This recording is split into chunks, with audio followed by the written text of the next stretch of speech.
I need you to go to a secret, undisclosed location. I guess I really am stuck out here. Stuck in the middle of nowhere with a car that won't even start! So, about that review. Hey guys, it's me, Luke. You might be wondering, why aren't you at secret undisclosed location? Well, I got pretty tired after my car got fixed, so I needed a place to stay. Thankfully, the V guy sent me another letter. Dear Luke, if you need a place to stay, just go to secret undisclosed hotel. It's pretty far from secret undisclosed location, but I think it'll be a good fit for you. From V. And a hotel it is. I pretty much got everything I need in here. A nice bed, a bathroom, and the lady at the front desk was nice enough to lock me in this room. I haven't been able to leave for days. Fuck, that's not good. God damn it! How the hell did I make this mistake? The only explanation would be that this V guy isn't actually trying to help me out at all. And instead he's just fucking with me.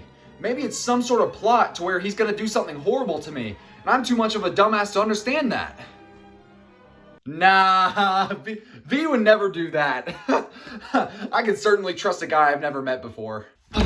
Well, I guess this room could be worse. I mean, it meets all my expectations. I just wish it did a little more, you know? Joji. Pretty good segue, right?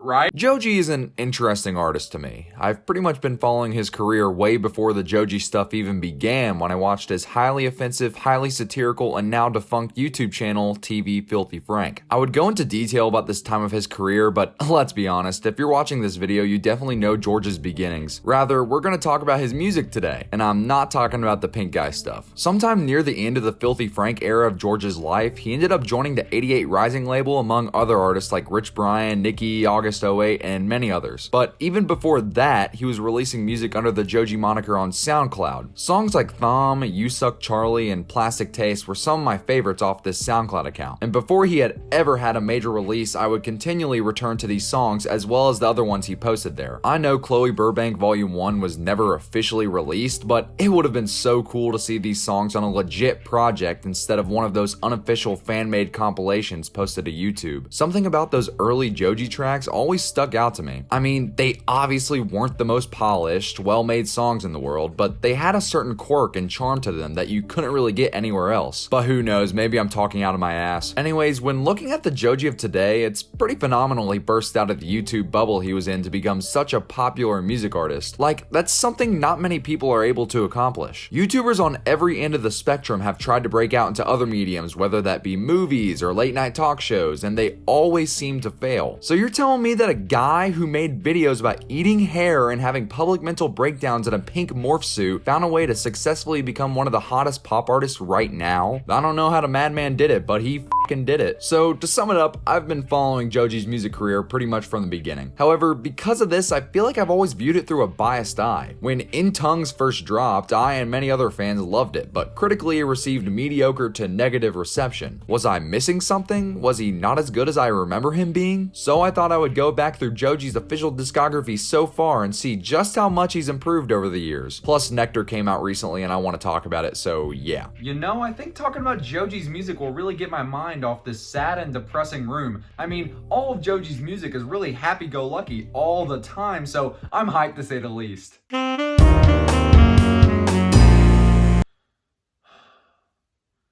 wanna fucking die.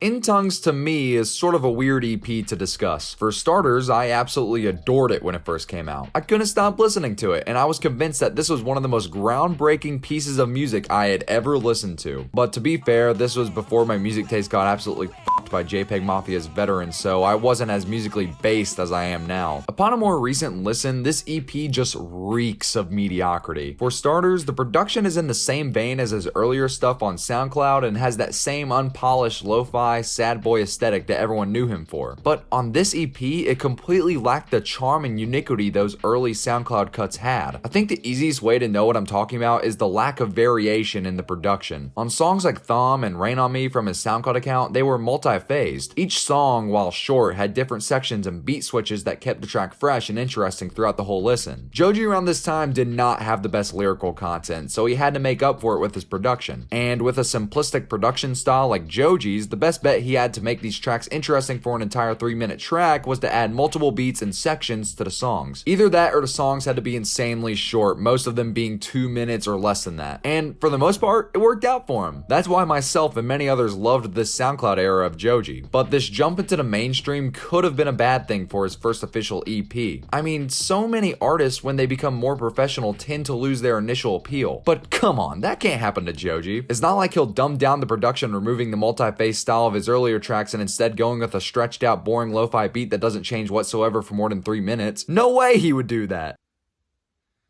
Yup, he did it. This EP just sounds so uninspired. Like, it has that same Joji flavor, but it's definitely not to the level it should be. It's like Joji walked into the studio and was like, whatever, I'll just make the album better. Let's just pump something out for the fans to enjoy. Thankfully, I'm a fan, so this EP doesn't land into the bad territory for me. Songs like Pills, Demons, and Window still are very enjoyable tracks. Obviously, they aren't the best tracks Joji has ever made, I think I've already made that clear, but they're still enjoyable, and if I want some easy listening, I could put these songs on in the background and get a good vibe from them. However, songs like Will He and World Star Money Interlude are so meh to me. Like, I don't love and I don't hate these tracks, they just exist. Will He lacks so much emotion, but I can tell that there is definitely some quality there, and the hook is alright, so I don't mind it. And World Star Money Interlude is too short for me to even consider it a song. I mean, it's a song, but for a 2-minute track, there is just not enough happening here. Also, just a personal gripe here, but why is an interlude cut on an EP? Like, what is the point of that? And not only that, on the standard edition, it's at the end of the track list. Wouldn't it just be an outro at that point? But whatever, that's fine, I guess. But the song I can't stand off this project has to be Bitter F***. The production on this song is similar to the rest of the EP, so at least it's consistent. However, the vocals and lyrics on this cut are so unlikable. Like, when he sings on this song, it's almost to the level of Pink Guy vocals. They are that bad. And the lyrics are so petty and negative. I understand that a song named Bitter F*** most likely will have a negative aura around it. However, the negativity does not come off as likable. Not in the slightest. This is the only song of Joji's where I dislike him after the song, and not as a musician, but as a person. F*** you, Joji. F*** you. Jesus, I got a little pissed off there, my bad. Anyways, that's my thoughts on this EP. Overall, I'm pretty indifferent towards it. I don't really love it, and I don't really hate it, and I just wish that Joji pushed himself musically more than he did. So, my thoughts on this EP are pretty much how my family feels about my general existence. I'm not mad, I'm just disappointed. So after In Tongues is Joji's first official album, Ballads 1. It certainly has to be better than his last project, right? Right? Yeah, I actually was right. It was better, So, Joji's first official album, Ballads 1. This record was a pretty huge point in Joji's career. After his EP, there was a lot on the line for him, as critically he needed to land to show he was more than a YouTuber gone musician. And also, he had to appeal to fans who were super impatient for an album. Thankfully, he made everyone's hopes go up with the release of one of the best songs of his career. Yep, you guessed it. Yeah, right.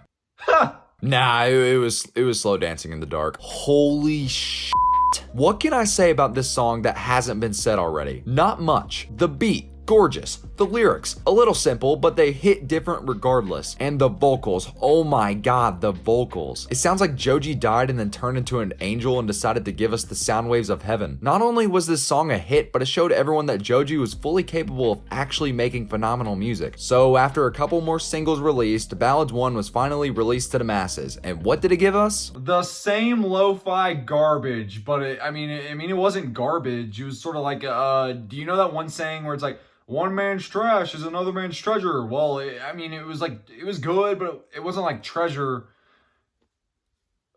this is a horrible comparison. Yeah, this album goes for the same vibe that In Tongues went for, with that same lo-fi production. However, on here, it's much more interesting, especially on tracks like Attention, Wanted You, Yeah Right, Come Through, and I'll See You in 40. All those songs and other ones as well attack the lo-fi beat formula in a much more successful way. And on songs like Test Drive and No Fun, Joji takes on other more popular styles of music and has moderate success. I've always felt Joji is at his strongest on songs that either stick with the lo-fi feeling of his older tracks or have emotional high points like Slow Dancing in the Dark, but it's fine. I'm down for George trying new things. There is still one glaring issue on this album, and it's Joji's singing. Remember what I said about Slow Dancing in the Dark? Yeah, that's the only song he sounds that good on. There are other songs he sounds fine on, but his singing for the most part is just so average on here. It's pretty sad actually, because it's obvious that he was still improving on this album, but with Slow Dancing, I really expected more songs to be straight bangers like that one. Instead, we get the same somewhat muddled and mumbled singing from the EP. Thankfully, Joji is good at making a catchy refrain and earwormy melody here or there, or else I would be much more critical on this part of the album. I'll make one last point about this album. While I think it's pretty good for the most part, Joji is really good at teasing his audience for something more. And I'm not talking through advertisements, I'm talking about his actual songs. Every time I hear a song like Slow Dancing or Why Am I Still in LA, I think to myself, wow, that was amazing. I hope everything else on here is this good, and then it just turns out to be fine.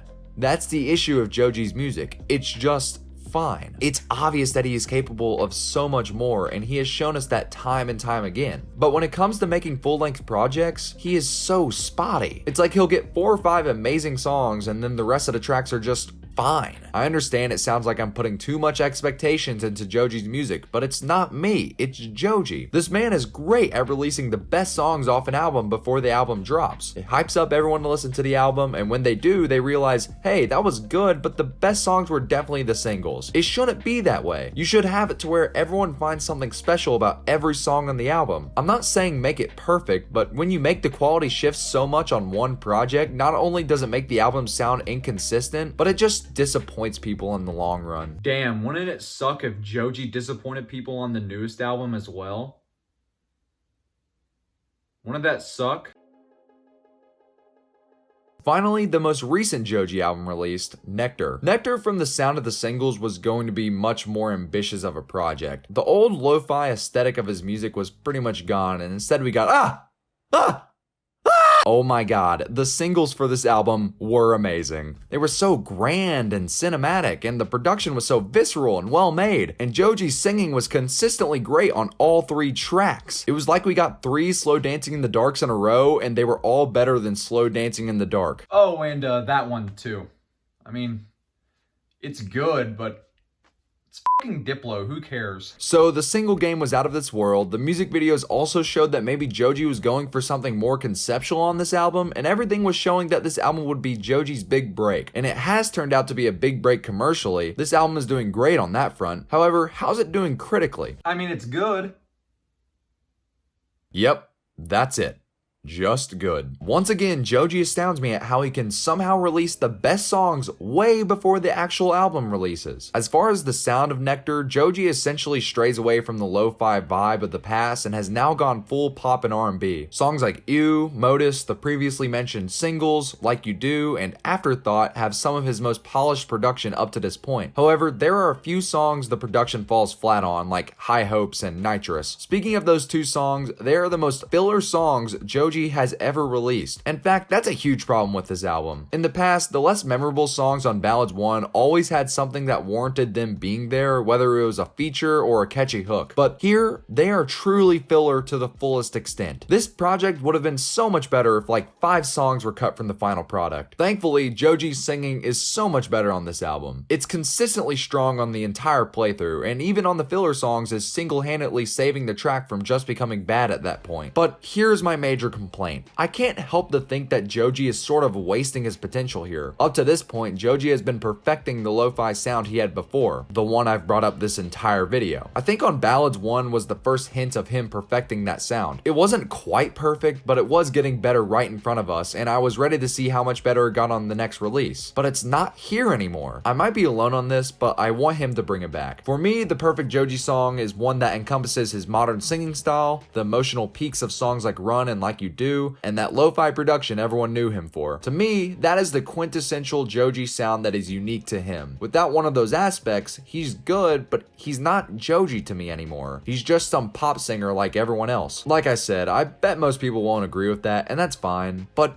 I just wish he did it, man. It would be so cool, and that would be exactly what I'm looking for in his music. So, to sum it up, I like this album the most out of all of Joji's work, but just by a slim hair, with Ballads 1 right behind it. They're both 7s, and the In Tongue EP is a 5. The main takeaway I have for Joji's music is that I like it, and it's fun to put on in the background and sing along to, even if it's not the best thing in the world. But until Joji can make a project that is consistently great throughout, that's all his music is going to be to me. Good background music that I just happen to listen to 24/7. Yeah, I'm being really critical. I listen to Joji all the time. Well, that's my thoughts on Joji's work so far. I'm really glad I got to check it out. I need to get out of this room.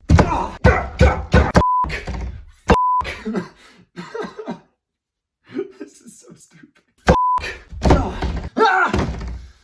Yeah, I should have known that wasn't gonna do anything. Well, I've tried everything.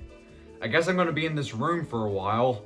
Maybe even for 3, 4, gosh, maybe 5 episodes. But no one would want to watch that.